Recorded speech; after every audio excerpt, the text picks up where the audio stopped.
Assalamualaikum warahmatullahi wabarakatuh. A'udzu billahi minasyaitonir rajim. Bismillahirrahmanirrahim. Alhamdulillahi rabbil alamin. Hamdan yuwafi ni'amahu wa yukafi mazidah. Ya Rabbana lakal hamdu kama yanbaghi li jalali wajhika wal 'azimi sultanik. Allahumma shalli ala sayyidina Muhammad wa ala ali sayyidina Muhammad.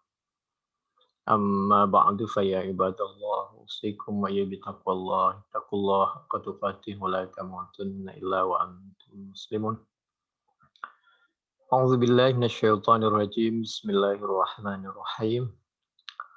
Alhamdulillahi rabbil alamin arrahmanir rahim maliki yaumiddin iyyaka na'budu wa iyyaka nasta'in ihdinas siratal mustaqim siratal ladzina an'amta 'alaihim ghairil maghdubi 'alaihim waladdallin. Bismillahirrahmanirrahim.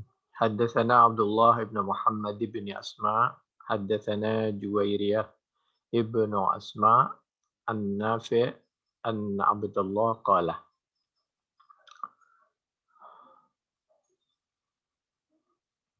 halaqa an-nabiy sallallahu alaihi wa alihi wa ashabihi wasallam.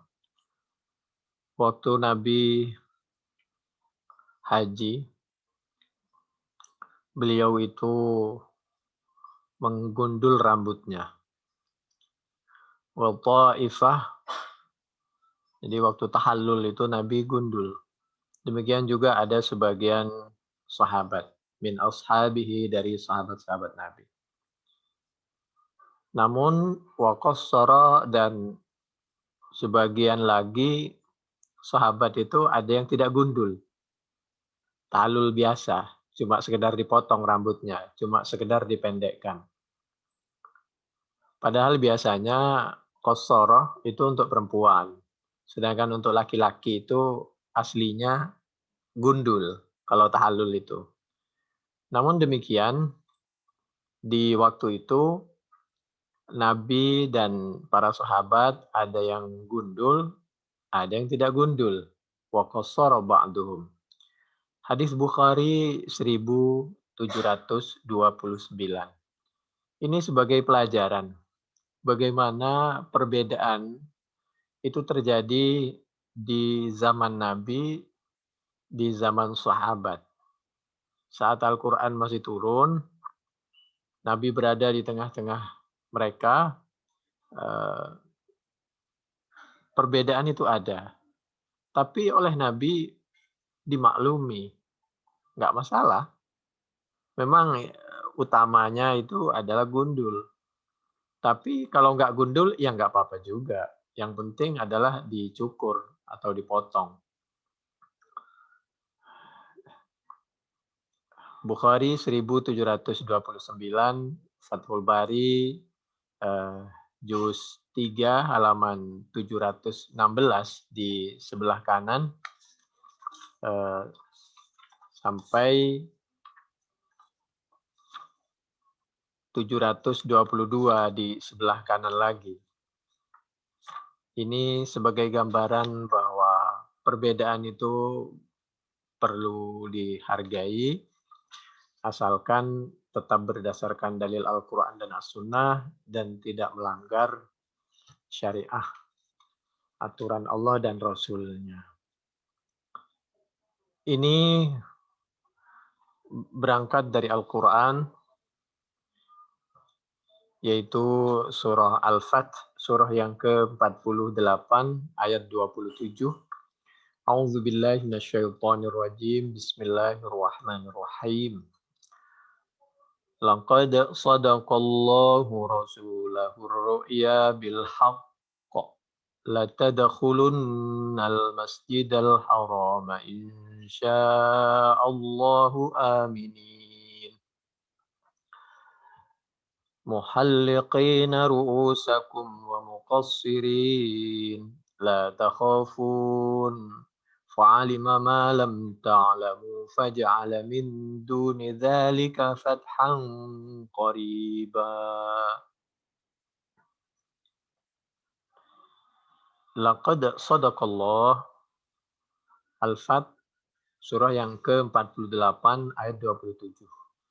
Allah membuktikan janjinya Allah, laqad sadaqallah, Allah membuktikan janjinya Allah, pertolongan Allah, rasulahu kepada rasulnya Allah.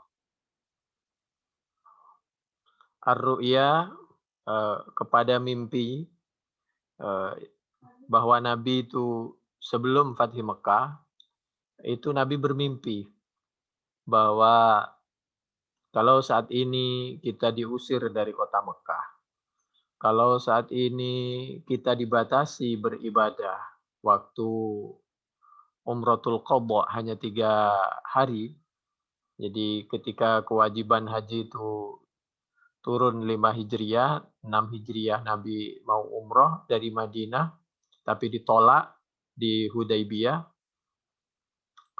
lalu suruh balik lagi kalau mau umroh tahun depan, itu pun cuma 3 hari. Sehingga di tahun depannya, berarti 7 Hijriah, Nabi balik lagi ke kota Mekah dari Madinah untuk Umratul Qadha, eh, tapi cuma 3 hari. Meskipun 3 hari, Nabi terima aja, yang penting umroh. Kita mengalah selangkah untuk maju 1000 langkah. Nabi memandang bahwa ketika 3 hari itu orang kafir Quraisy keluar semua dari kota Mekah. Dengan demikian umat Islam semakin nyaman dan tidak ada yang mengganggu. Lalu di saat itu Nabi bermimpi bahwa pada waktunya kita akan masuk ke kota Mekah dengan betul-betul aman, nyaman, tentram. Bahkan menjadi umat Islam yang memiliki dan menguasai karena memang awalnya itu milik umat Islam. La tadkhulunnal masjidah, dalam mimpinya sungguh pasti lamnya litaukid, pasti akan masuk siapa kalian, siapa engkau Nabi, tentu dengan umat Islam masuk al-Masjidil Haram kepada Masjidil Haram, insya Allah jika menghendaki siapa Allah, aminin, halih dalam keadaan aman. Muhalliqin, itu muhallikin, hale gundul. Waktu tahallul itu gundul rambutnya. Ru'usakum, kepada sira-sira, maksudnya kepala-kepala kalian, wa muqassirin, bukan muqassirat ya. Oleh karena itu laki itu boleh muhallik, boleh muqassir. Boleh gundul, boleh pendek. Tapi utamanya adalah gundul. Nabi dan para sahabat gundul. Tapi ada yang tidak gundul, enggak apa-apa. Wa muqassirin, tentu kalau perempuan wa muqassirat.